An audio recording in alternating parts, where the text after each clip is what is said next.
Shalom, shalom bien-aimés, soyez bénis.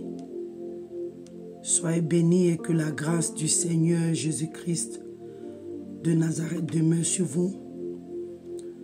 C'est Persévérance, la servante du Dieu vivant. Je bénis encore le Seigneur. C'est un privilège pour moi de venir encore en cette heure et partager la parole du Seigneur avec vous. Alléluia. Bien-aimés, tout est en train de prendre place sous nos yeux. Et c'est le moment, bien-aimés, de réellement prendre notre marche chrétienne au sérieux. Notre salut au sérieux, bien-aimés. C'est le moment de réellement réfléchir et faire le choix avec qui nous voulons réellement finir ou rester l'éternité. Soit avec l'ennemi, soit avec le Seigneur. Et cela, comment je peux dire, comment je peux appeler ça, nous saurons le choix par notre manière de vivre,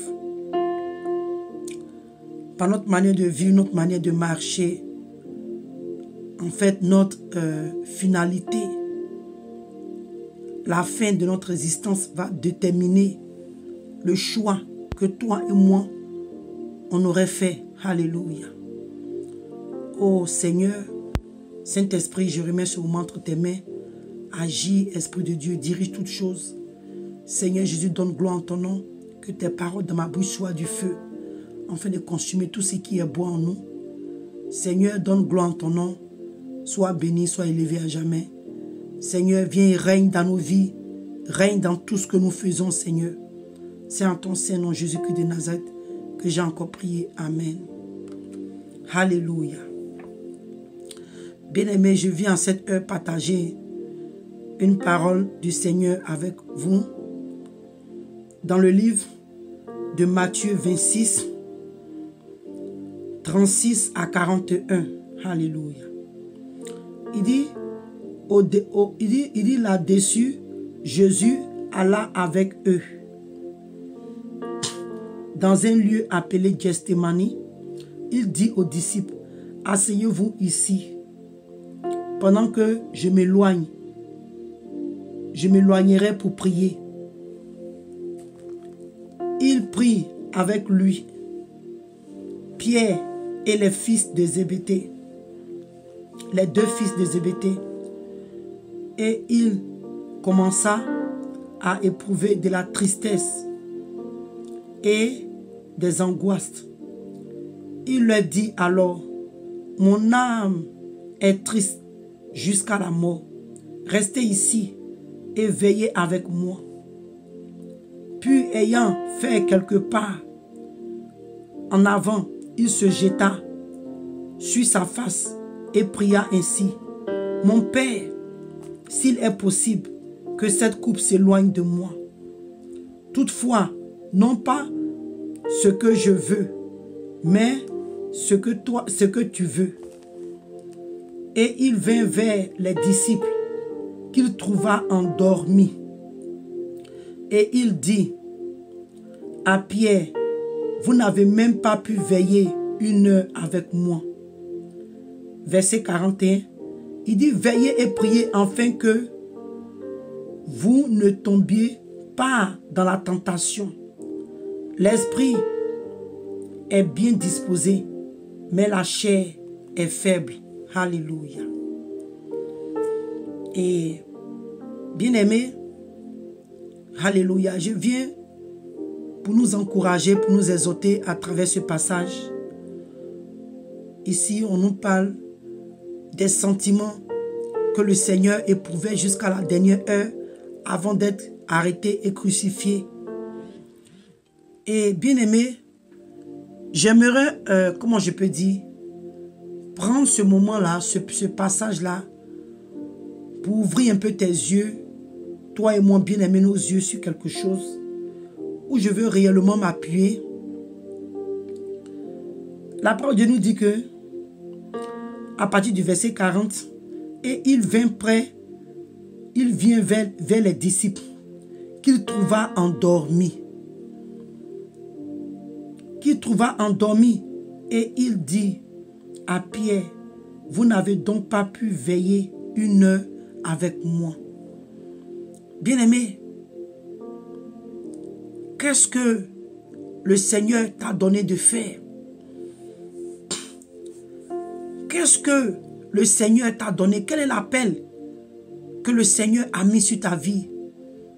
Qu'est-ce que tu dois faire pour le Seigneur en tant que chrétien, en tant que chrétienne, en tant que serviteur et servant de Dieu? Quel est l'appel que le Seigneur a mis sur ta vie? En tant que chrétien, qu'est-ce que nous devons faire?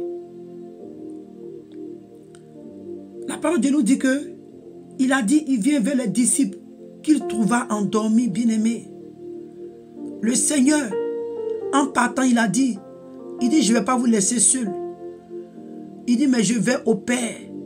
Je vais vous préparer un lieu. Et quand je vais finir, je viendrai vous chercher.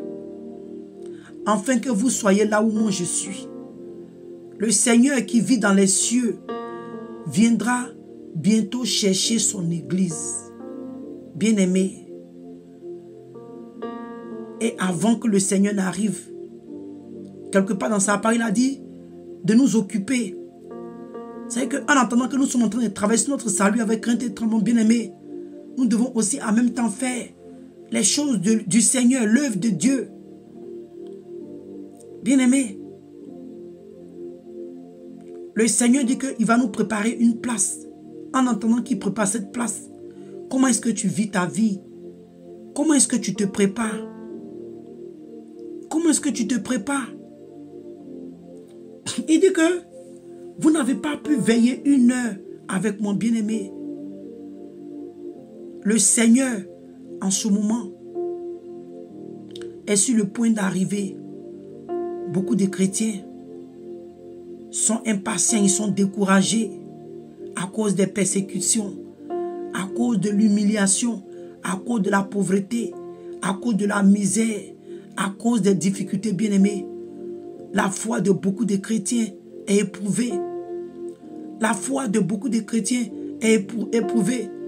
Donc ça fait que beaucoup de chrétiens sont en train de relâcher. Le Seigneur dit,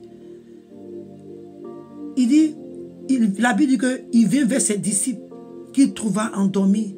Bien-aimé, est-ce que quand le Seigneur viendra chercher l'église, est-ce qu'il va te trouver être endormi? Est-ce que tu seras endormi? Est-ce que tu seras endormi dans la vanité? Est-ce que tu seras endormi dans les choses de ce monde? Est-ce que tu seras égaré dans les plaisirs de ce monde, bien-aimé? Quand le Seigneur va revenir vers nous, chercher l'église, comment est-ce que le Seigneur va te trouver? Comment est-ce que le Seigneur va me trouver, bien-aimé? Est-ce que toi et moi, nous avons encore la force de veiller 1 heure avec le Seigneur? Est-ce que toi et moi, on a encore la force de résister 1 heure avec le Seigneur? Avec le Seigneur. Beaucoup de chrétiens aujourd'hui, nous sommes découragés.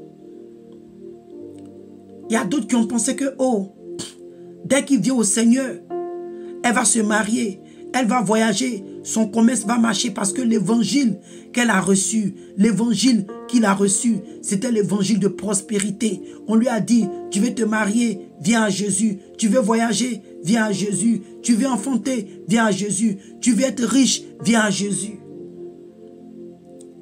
Mais la source réelle, la parole réelle qui allait créer en cette personne la tristesse qui conduit à salut, en fait que cette personne vienne à la repentance sincère et changer de vie. Ce message n'a pas été prêché. Christ n'a pas été prêché, bien-aimé. Dis à quelqu'un que si tu veux devenir riche, viens à Jésus. Ce n'est pas prêcher Christ. Tu as mis la richesse d'abord et ensuite maintenant tu as mis le Seigneur. Mais quand tu parles de l'amour, le sacrifice, l'appel que le Seigneur nous a lancé en tant que brebis, en tant que ses enfants. Le Seigneur a dit dans sa parole, il dit que celui-là qui veut venir après moi, qu'il porte sa croix. Bien-aimé, La vraie parole, l'évangile réel n'est pas prêché. Donc aujourd'hui, les gens sont attirés par les miracles, sont attirés par les révélations. Aujourd'hui, nous voyons sur la toile. Et ça commence toujours avec le groupe des jeunes parce que le diable voit comment est-ce que les jeunes sont bouillants. Les jeunes, quand un jeune est dans quelque chose qu'il aime, comment il est bouillant, comment il est zélé. Aujourd'hui, nous avons tout un tas de groupes de prophètes sur la toile. Des jeunes, ils ne font que passer des heures à donner des révélations, à donner des prophéties, à donner des révélations. Bien-aimés, nous bénissons le Seigneur pour les prophéties et les révélations. Mais après que cette personne a fini de recevoir les révélations et les prophéties, comment est-ce que cette personne peut être enracinée dans le Seigneur? Car le jour que la tempête et le vent, la pluie va se jeter contre sa foi, comment est-ce que la personne pourra être enracinée et tenir ferme? Comment est-ce que cette personne pourra tenir ferme? Donc à cause du fait qu'aujourd'hui beaucoup de chrétiens ont été mal prêchés, beaucoup de chrétiens n'ont pas reçu l'évangile pur, le Seigneur a commencé à tarder dans certains accomplissements dans leur vie. Cela a amené beaucoup de chrétiens à se refroidir, à mourir spirituellement, à ne pas veiller une heure avec le Seigneur, à ne pas garder la patience, à ne pas être patient. Bien-aimés, c'est difficile. Chrétiens, chrétiennes, réveillons-nous. Réveillons-nous. Avec tout ce que le Seigneur a subi pour toi et moi, bien-aimés. Il dit que, il dit là-dessus, Jésus, Allah avec eux, dans un lieu appelé Gethsémani, bien-aimé. Dans le lieu de Gethsémani, il y a eu un combat. Il y a eu un combat, il y a eu des choses qui sont passées dans le jardin de Gethsémani, bien-aimé. Il y a eu un combat qui a pris place pour notre salut, pour le rachat de nos âmes bien-aimées. Le Seigneur a éprouvé, a vécu des choses au point où la parole de Dieu nous dit que son sang est devenu des grumeaux de sang. Tellement c'était fort, tellement que le combat était fort dans le jardin de Gethsémani pour toi et moi bien-aimés. Et le Seigneur vient, il trouve ses disciples endormis.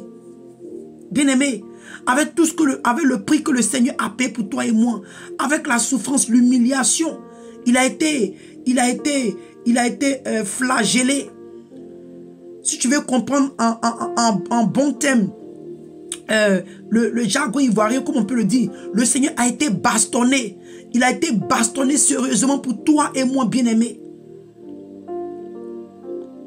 Je me rappelle, on a un moment dans le Seigneur, quand le Seigneur l'a visité, que le Seigneur l'a amené au ciel, le Seigneur lui a dit, que le film de Mel Gibson est peut-être 70%, même 60% de ce que le Seigneur, lui, l'a traversé.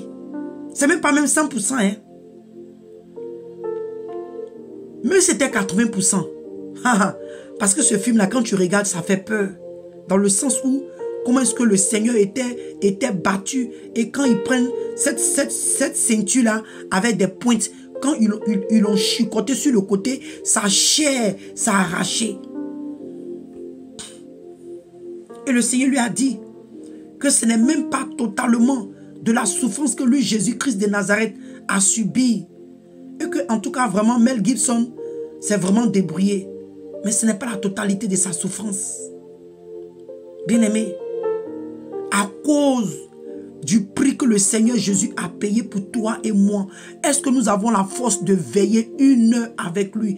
Est-ce que nous avons la force? Nous pouvons résister, bien-aimé, quelles que soient les épreuves, quelles que soient les épreuves de l'ennemi, quelles que soient les attaques. Est-ce que toi et moi, parce que le Seigneur nous a dit qu'il va nous préparer une place. Il va nous préparer une place, bien-aimé. Le Seigneur reviendra te chercher toi et moi. Quand il va revenir, comment est-ce qu'il va te trouver? Comment est-ce qu'il va te trouver? Est-ce qu'il va te trouver en train de battre ton plein dans le monde? Est-ce que quand le Seigneur vient te trouver, est-ce que le Seigneur te trouvera être meilleur ami du monde? Bien-aimé, est-ce que le Seigneur va te trouver être actif dans les choses du monde? Ou bien le Seigneur va te trouver actif dans sa maison? Réfléchissons, pensons à ça. Bien-aimé, parfois quand je suis là, je peux dire que c'est comme une conversation avec le Saint-Esprit. Le Seigneur me fait voir beaucoup de choses, me fait comprendre beaucoup de choses. Surtout sur moi-même, ma personne. Moi-même, je suis découragé. Dans le sens où j'ai encore beaucoup de choses à travailler sur ma vie. Mais est-ce que cela va m'empêcher? Non. Au contraire, c'est une bonne chose, bien-aimé. Quand le Seigneur te révèle quand le Seigneur te révèle les choses sur ta vie, quand le Seigneur te révèle les choses cachées sur toi, quand le Seigneur te révèle l'état de ton âme, bien-aimé, c'est une bonne chose.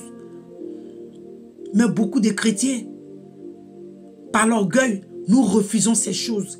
Quand le Seigneur nous révèle les choses, on te dit non, c'est peut-être que c'est le Satan, c'est le diable qui veut me rabaisser. C'est le diable qui veut me rabaisser. Pourtant, Dieu est en train de te révéler, mon fils, il y a encore l'orgueil en toi. Ma fille, il y a encore l'envie en toi. Mon fils, il y a encore la méchanceté en toi. Ma fille, il y a encore la désobéissance, la rébellion en toi.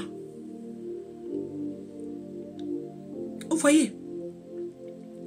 Donc, bien-aimé, on a vu ici que les disciples du Seigneur n'ont pas pu veiller une heure avec lui. Bien-aimé, est-ce que toi et moi, nous pouvons veiller une heure avec le Seigneur? On va dans le livre de Matthieu 24.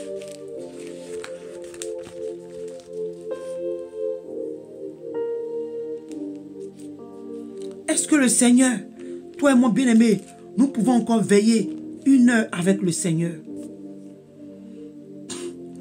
Dans le livre de Matthieu 24, à partir du verset 48, il dit, mais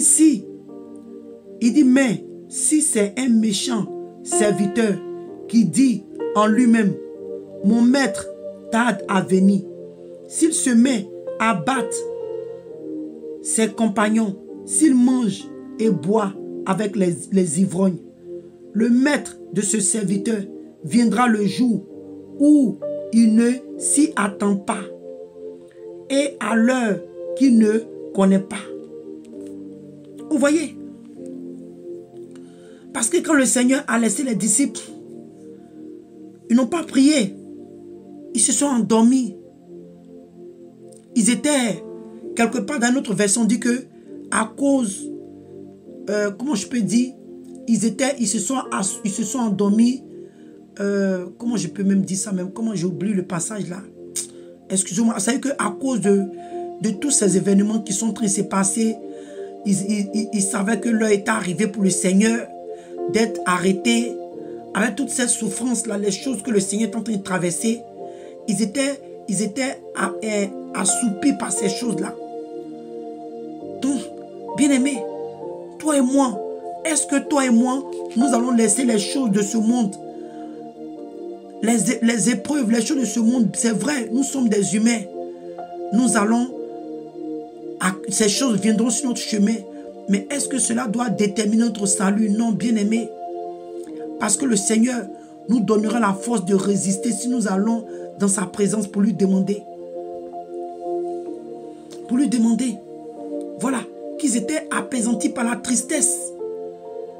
Par la tristesse, parce que tout ce qui se passait, le Seigneur, tout ce qui se passait autour d'eux, bien-aimés, ils se sont laissés endormis. Donc ici, la Bible nous dit que si le maître de ce serviteur-là vient le jour où il ne s'attend pas, bien-aimé, si toi et moi, le Seigneur vient nous trouver le jour où on ne s'attend pas à lui. Parce que ce n'est pas tout le monde qui verra l'enlèvement. Il y a des gens qui sont déjà morts avant l'enlèvement. Il y a des gens qui vont mourir avant l'enlèvement. Donc le jour que tu es mort, ça a été Jésus revient pour toi. Est-ce que le jour que nous allons trouver devant le trône de Dieu, est-ce que le jour que nous allons trouver devant le Seigneur, comment est-ce qu'il va nous recevoir? Bien-aimé, c'est important. Donc il dit que ce maître, il dit le maître de ce serviteur viendra le jour où il ne s'attend pas, à l'heure où il ne connaît pas. Parce que son maître a commencé à tarder. Les disciples, quand le Seigneur a commencé à tarder dans la prière, ils se sont endormis. Ils ont été assoupis, ils se sont endormis. Bien-aimé, il y a des choses que le Seigneur t'a promis. Bien-aimé, il y a des choses que le Seigneur t'a promis. Comme j'ai dit, tu as reçu, il y a des messages. L'évangile que tu as reçu, c'était un évangile qui n'était pas inspiré par Dieu. Et le fait que le Seigneur n'est pas derrière l'évangile, selon ton, comment je peux dire, comment je peux appeler ça? Ton expectation, ce que tu espérais avoir, ça n'arrive pas. Tu te décourages. Tu perds espoir. Parce qu'on m'a dit que si je venais à l'église, un an après, j'allais me marier. Depuis, je ne vois pas l'homme. On m'a dit que oui, si je venais dans cette église, mes business allaient commencer à prospérer. Bien-aimé. Donc, à cause des choses que tu espérais qui ne sont pas inspirées par le Seigneur, tu commences à te décourager. Comme ce serviteur, quand son maître a commencé à tarder. Quand son maître a commencé à tarder, il a commencé à battre. Il a commencé à être méchant. Il a commencé à battre ses compagnons. Et il a commencé à boire. Bien aimé, c'est comme le jour des 10 vierges. Il y a 5 folles et 5 sages. Arrivé un moment, et toutes elles se sont endormies. Mais parmi elles, il y a 5 qui ont été sages. Elles ont pris l'extrait d'huile. Vous voyez? Donc je dis, bien aimé, à travers ce passage, je vais t'emmener à comprendre que quel que soit ce qui se passe, bien aimé, toi et moi, nous devons tenir ferme. Nous devons résister. Nous devons nous occuper à vivre dans les voies de Dieu, à pratiquer la parole. Ne dis pas que ça fait 10 ans, 15 ans, on m'avait dit que le Seigneur viendrait prendre l'église. Et j'ai eu tellement d'espoir. Donc, tu t'es sanctifié rapidement. Tu as fait des choses et depuis maintenant, ça tarde. Donc, à cause du fait que c'est en train de tarder, tu as perdu le courage, tu as perdu l'espoir. Maintenant, tu veux vivre comme tu veux. Non. Bien-aimé, ce n'est pas ça. Parce que la parole de Dieu nous dit que quand ce serviteur-là, il a commencé à battre, il a commencé à être méchant envers ses compagnons. La Bible dit que le maître de ce serviteur viendra le jour où il ne s'y attend pas, à l'heure qu'il ne connaît pas.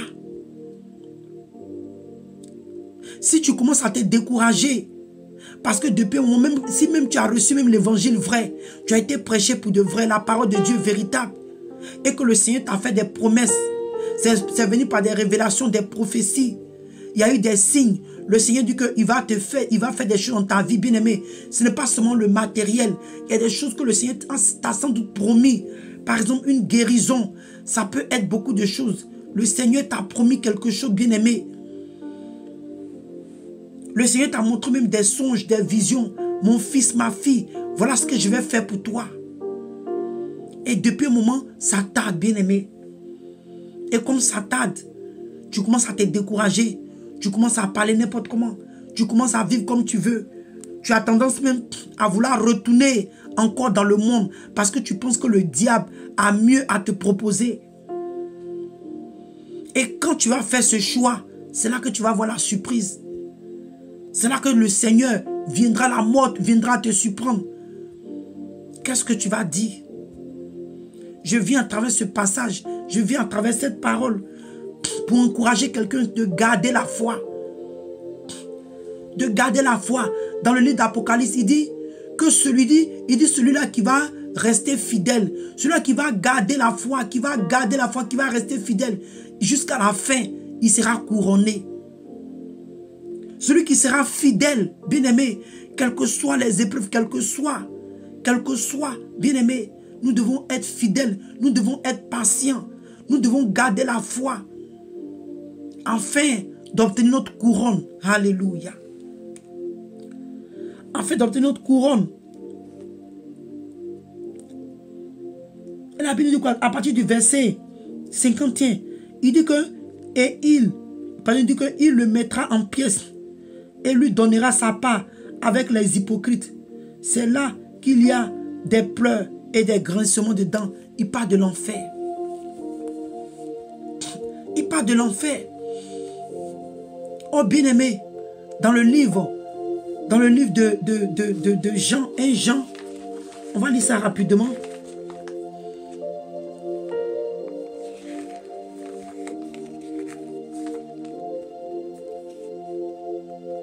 Non, pas de quoi. Attendez, excusez-moi. Dans le livre de...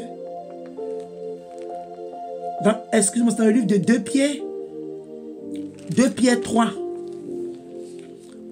Dans le livre de 2 Pierre 3, à partir du verset 9, il dit que le Seigneur ne tarde pas dans l'accomplissement de la promesse, comme quelques-uns le croient.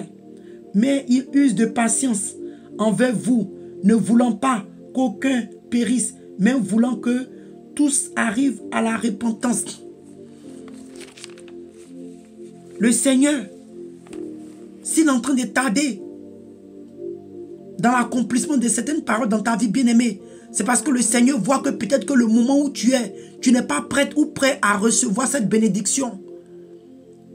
Donc, continue de travailler sur ton salut avec crainte et tremblement. Le Seigneur est en train de tarder parce que peut-être que tu n'as pas encore atteint la sagesse ou le niveau, alléluia, qu'il faut pour recevoir cette bénédiction bien-aimée. Nous devons vivre une vie comment je peux appeler ça? Nous devons être satisfaits. Nous devons être contents, nous devons être satisfaits dans le Seigneur bien-aimé. Nous devons apprendre à vivre une vie de satisfaction dans le Seigneur. Si le Seigneur nous demande de patienter, nous devons être satisfaits et patienter. Et patienter, bien-aimé.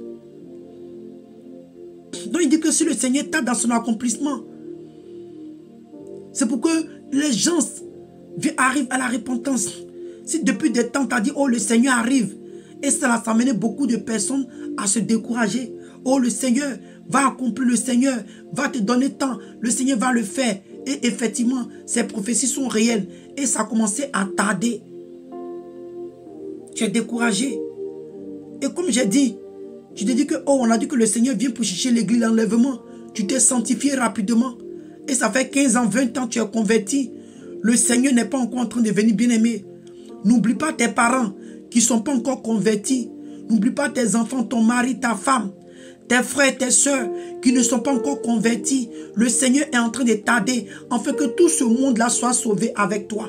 Afin que tout ce monde-là arrive à la repentance.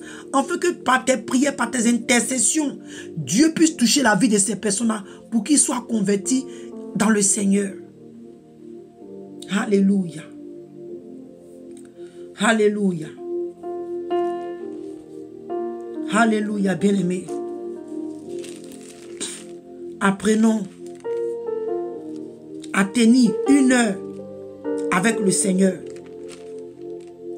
Apprenons à tenir 1 heure avec le Seigneur. C'est-à-dire, apprenons à être patients dans le Seigneur.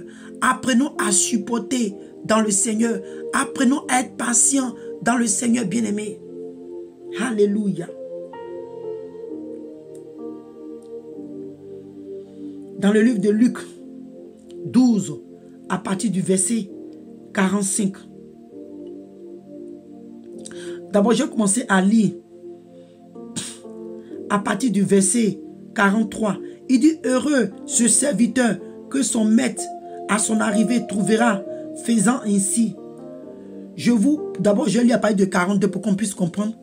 Il dit, et le Seigneur le Seigneur dit, quel est donc l'économe fidèle et prudent que le maître établira sur ses gens pour leur donner la nourriture au temps convenable.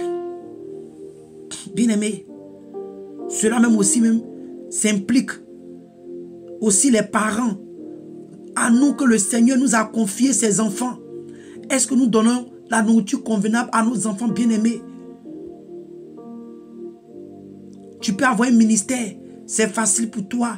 Les gens du dehors écoutent facilement quand tu parles parce qu'ils ont cette connaissance.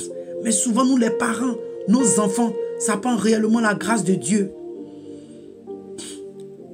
Ça prend réellement la grâce de Dieu. Ce n'est pas parce que tu ne donnes pas la nourriture. Ce n'est pas parce que tu ne le fais pas aussi pour ta maison. Mais ça prend la grâce de Dieu. Donc il dit que, verset 43, il dit heureux ce serviteur que son maître à son arrivée trouvera faisant ainsi. C'est-à-dire que heureux est ce chrétien, cette chrétienne, ce serviteur et des servants de Dieu que le Seigneur va trouver en train de faire l'œuvre de Dieu, en train d'être occupé dans la maison de Dieu, en train de pratiquer la parole de Dieu, en train de vivre dans la sanctification, dans la sainteté, corps, âme et esprit, en train de pratiquer la parole de Dieu. Il dit que heureux ce serviteur, alléluia, ce chrétien, que le Seigneur Jésus va venir trouver en train de faire les choses de Dieu. Le jour que la mort va frapper, le jour que l'enlèvement va prendre place, heureux ce chrétien-là qui sera actif dans la maison de Dieu, qui aura une vie agréable au Seigneur, la vie de sanctification, corps, âme et esprit. Ce chrétien qui sera en train de vivre dans la vérité. Alléluia. Alléluia. Il dit, je vous le dis en vérité, il l'établira sur tous ses biens. Alléluia. Bien-aimé, le Seigneur nous dit que toi et moi, quand nous allons venir dans la Nouvelle Jérusalem, nous allons régner avec lui. Alléluia, bien-aimé. Le Seigneur va t'établir, va m'établir sur ses biens. Alléluia, le Seigneur, nous allons régner avec le Seigneur. Alléluia. Il dit, mais si ce serviteur dit en lui-même, mon maître tarde à venir, s'il se met à battre les serviteurs et les servantes, à manger, à boire et à s'enivrer, le maître de ce serviteur viendra le jour où il ne s'y attend pas et l'heure qu'il ne connaît pas. Il le mettra en pièces et lui donnera sa part avec les infidèles. Oh bien-aimé, je prie que toi et moi, bien-aimé, le Seigneur ne nous donne pas notre part avec les infidèles. Que le Seigneur Jésus-Christ de Nazareth, bien-aimé, ne nous donne pas notre part avec les infidèles. Mais que toi et moi, bien-aimé, nous serons ce chrétien, cette chrétienne-là, alléluia, dans le livre d'Apocalypse qui dit que il a Jean, dans la révélation de Jean, il dit que sont ces personnes. Il dit que ce sont ces personnes-là, il dit ce sont les gens qui ont lavé et blanchi leurs robes dans le sang de l'agneau bien-aimé. Que toi et moi, nous serons ces chrétiens qui sont en train de laver, blanchir nos robes. Les chrétiens qui sont en train de traverser notre salut avec crainte et tremblement. Les chrétiens qui sont en train de travailler sur notre salut. Nous serons en train de travailler, demander à Dieu de nous aider, à nous consacrer à la parole de Dieu, à nous consacrer à Dieu. Bien-aimés, que toi et moi, nous ne sommes pas ce serviteur qui sera mis en pièces, mais au contraire, que nous sommes ces personnes-là qui sont vêtues de blanc, qui ont gardé, qui ont lavé leurs robes, alléluia, dans le sang de l'agneau. Des chrétiens qui ont travaillé sur le salut avec crainte et tremblement, qui se sont efforcés. Comme l'apôtre Paul pouvait dire, il dit que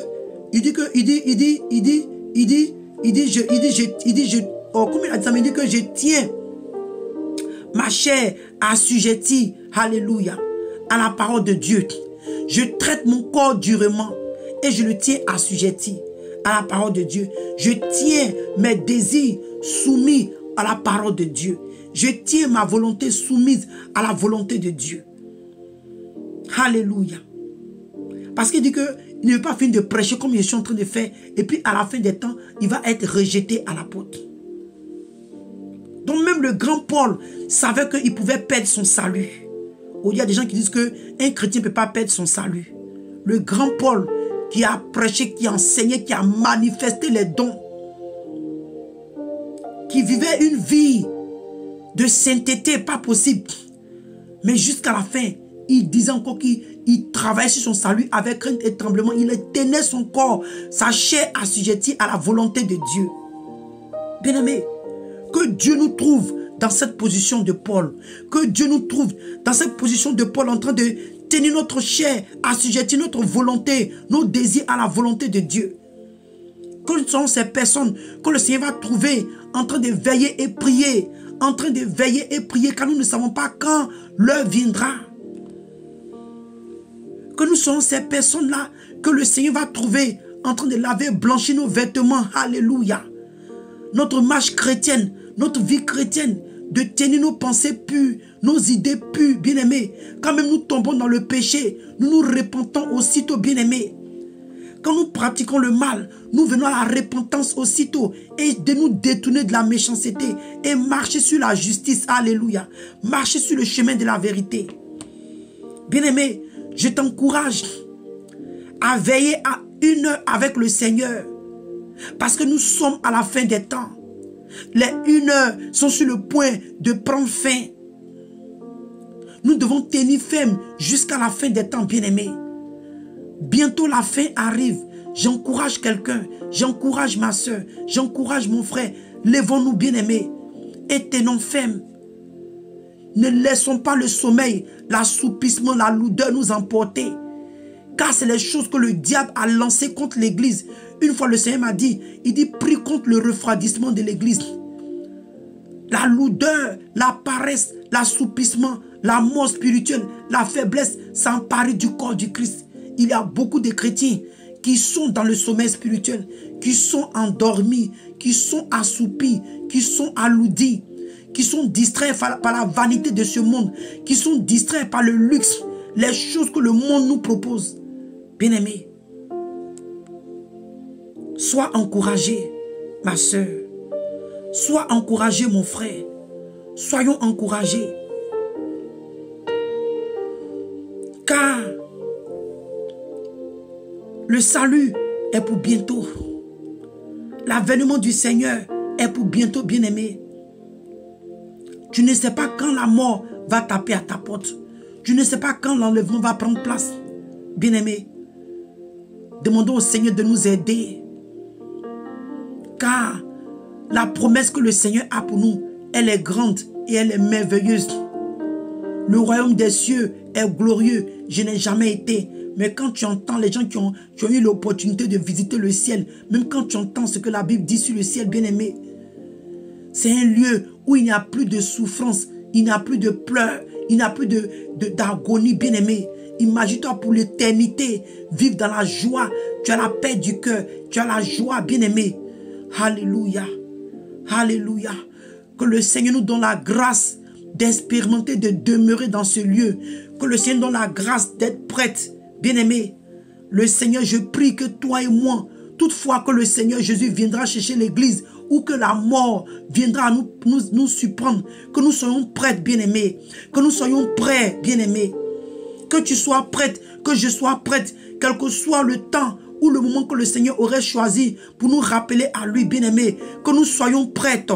Que nous soyons prêts comme ce serviteur. Alléluia. Alléluia. Je bénis le Seigneur pour ce moment. Bien-aimé, c'est cette exhortation que j'ai eu à cœur de partager avec toi. Ne serons pas comme les disciples qui se sont endormis, qui n'ont pas pu veiller 1 heure avec le Seigneur. Mais bien-aimé, soyons ces disciples-là, soyons ces personnes-là. Nous résistons, veillons. Alléluia. Résistons au péché. Fuyons le péché et résistons au diable. C'est ce que la parole de Dieu nous demande. Soyons ces personnes-là bien-aimées qui traversent notre salut avec crainte et tremblement. Alléluia. Que le Seigneur nous fortifie. Que le Seigneur te fortifie, ma soeur. Que le Seigneur Jésus-Christ de Nazareth te fortifie, mon frère. Soyons encouragés. Ne perdons pas espoir. Ne baissons pas la garde, bien-aimés. Ne perdons pas espoir. Car la promesse que le Seigneur a pour nous est grande. Nous ne voulons pas rater notre couronne de vie. Alléluia. Sois béni, bien-aimé. Sois béni et que la grâce du Seigneur demeure sur ta vie. Sois encore fortifié. Sois fortifié et shalom au nom de Jésus-Christ de Nazareth. Amen.